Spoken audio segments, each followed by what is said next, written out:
Сәлем қыздар, бүгін мен сметаниктің рецептісін көрсетемін. Жасалу жолы жеңіл, өте дәмді болып шығады.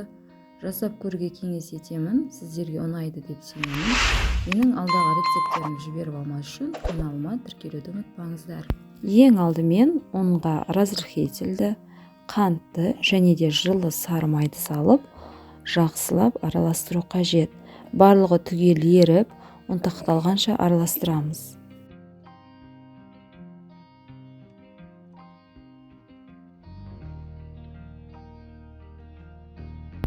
Одан кейін оған бір жұмыртқаны саламын. Тағы да толықтай қамыр болғанша илеймін.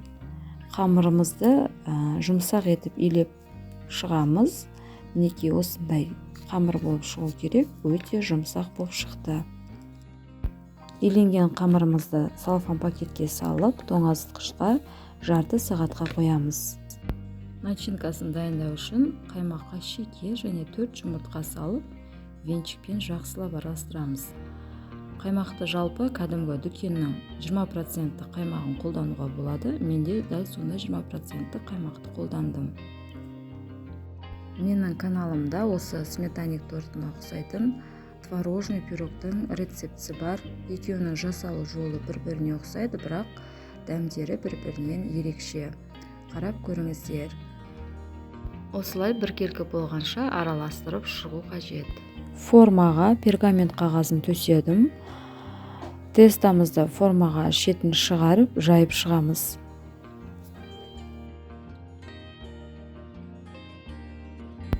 Шетіне бортиктерін шығарып, барлығын біркелкі етіп, қолмен басып шығамыз, немесе стаканның көмегімен жасасақ та болады. Мен осылай қолмен жасаймын.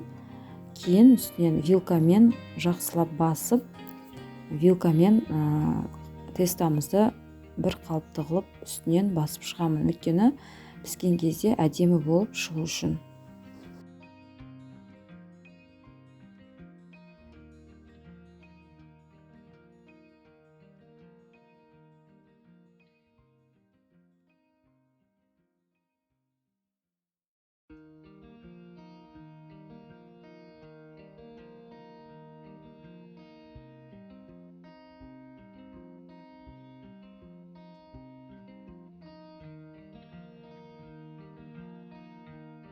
Начинканы осы тестаның үстіне осылай барлығын түгел құю керек. Алдын ала қызған печкада шамамен 30 минуттай пісіріп шығамыз. 180 градуста пісіреміз. Енді өздеріңіздің печкаларыңыздың несіне қарайсыздар. Менің печкамда бұл 180 градуста піседі. Піскеннен кейін қыздар бірден кесуге болмайды пирогымызды, өйткені пирог толық су қажет, сол кезде әдемі болып кесіледі. Бірден кесетін болсақ, пирогымыздың сметанигі ағып кетуі мүмкін, сондықтан суығанша күтеміз.